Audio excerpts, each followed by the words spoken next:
اب میں ان سے پوچھنا چاہتا ہوں، جو اہل تشیع کو تو آپ بازو میں رکھیے، روافظ کو آپ بازو میں رکھیے، شیعہ کو آپ جو ہے بازو میں رکھیے، میں ان کی بات نہیں کر رہا، میں خاص کر کے ہمارے اہل سنت و جماعت کے چند ایسے علماء ہیں، ایسے سادات اکرام ہے، میں کسی کی توہین نہیں کر رہا بھائی، یہ بات بھی یاد رکھ لینا، میں کسی کی توہین نہیں کر رہا، اور مجھے ضرورت بھی نہیں کسی کی توہین کرنے کی، میں خود توہین کو جو ہے حرام سمجھتا ہوں، لیکن بات آ رہی ہے تو میں یہاں پر جو ہے بتانا مناسب سمجھ رہا ہوں، مناسب بھی سمجھتا ہوں اور ضروری بھی سمجھتا ہوں، کیونکہ مسئلہ ہے ہی ایسا، ٹاپک ہے ہی ایسا۔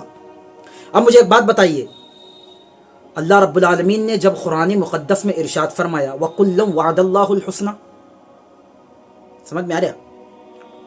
سورۃ الحدید میں اللہ رب العالمین نے کیا فرمایا؟ لا يستوي منكم من انفق من قبل الفتح وقاتل اولئک اعظم درجة من الذين انفقوا من بعد وقاتلوا وكلا وعد الله الحسنى وكلا وعد الله الحسنى۔ یہی آیت مبارکہ 5واں پارے میں بھی اللہ رب العالمین نے ایک مقام پر فرمایا وكلا وعد الله الحسنى،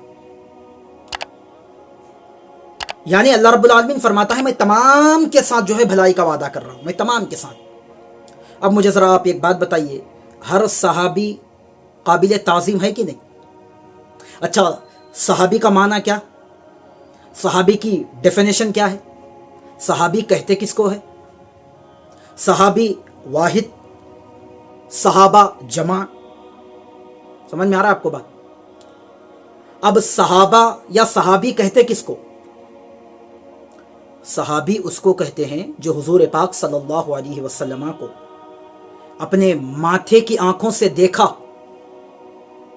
ٹھیک ہے، میرے آقا صلی اللہ علیہ وسلم کو اپنے ماتھے کی آنکھوں سے میرے حضور کے چہرہ وضحا کو دیکھا اور ایمان کی حالت سے جو ہے دنیا سے چلا گیا، اس کو کہتے ہیں صحابی، ٹھیک ہے؟ یہ ہوا صحابی کا معنی، یہ ہوا صحابی کی جو ہے ڈیفینیشن۔ اب جب حضور پاک صلی اللہ علیہ وسلم کو جنہوں نے دیکھا، حضور کریم صلی اللہ علیہ وسلم کے چہرہ وضحا کی جس نے زیارت کی، جس نے دیدار کیا، جس نے دیکھا، اس کو کہتے ہیں صحابی۔ اب ان صحابہ کے بارے میں قرآن کیا کہہ رہا ہے؟ ان اصحاب کے بارے میں حدیث مصطفیٰ کیا کہہ رہی ہے؟ ان اصحاب کے بارے میں حضور کریم صلی اللہ علیہ وسلم کا کیا فرمان عالی شان ہے؟ ان صحابہ کے بارے میں حضور نبی کریم صلی اللہ علیہ وسلم نے کیا کیا ارشادات فرمائے ہیں؟ ہمیں وہ بھی دیکھنے کی ضرورت ہے۔ حضور فرماتے ہیں اصحابی کالنجوم، یہ میرے صحابہ ہے، ستاروں کے مانند ہے، فبأیہم اقتدیتم اہتدیتم، اگر تم میں سے کسی ایک کی بھی، اگر میرے صحابہ میں کسی ایک کی بھی اگر پیروی کر لو گے، ایک کی بھی، جب پیروی کرو گے تو یہ مت دیکھنا کہ یہ فلاں جو ہے بعد میں ایمان لائے، فلاں جو ہے اس وقت ایمان لائے، فلاں اس وقت ایمان لائے، کیونکہ حدیث میں اس کا ذکر ہے ہی نہیں۔ اگر کسی ایک کی بھی اگر تم پیروی کر لو گے،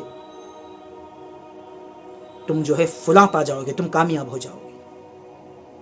اب ذرا مجھے بتاؤ تو صحیح،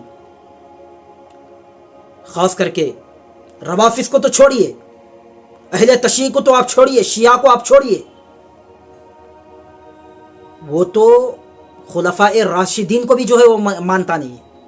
ارے صحابہ کو تو چھوڑیے، وہ تو قرآن کو بھی نہیں مانتا ہے شیعہ، وہ تو کہتا ہے ہمارے 40 پارے ہیں اور 10 پارے جو ہے امام مہدی لے کر کے آئیں گے، نعوذ باللہ استغفر اللہ، حضرت علی نے جو ہے یہ قرآن لکھا ہے، وہ پیش کیا گیا، سرکار صدیق اکبر نے جو ہے ان کے کلام کو نہیں پسند فرمایا، تو پھر انہوں نے جو ہے حضرت امام مہدی کو انہوں نے وہ حضرت امام عسکری کو انہوں نے دیا، پھر امام عسکری نے اپنے بیٹے امام مہدی کو دیا، وہ جو ہے کہیں غار میں چلے گئے ہیں۔ یہ ان کی من گھڑت کہانیاں ہیں، یہ ان کے عقائد ہے، وہ ان کو مبارک، ان کو ان کے سپرد ہے۔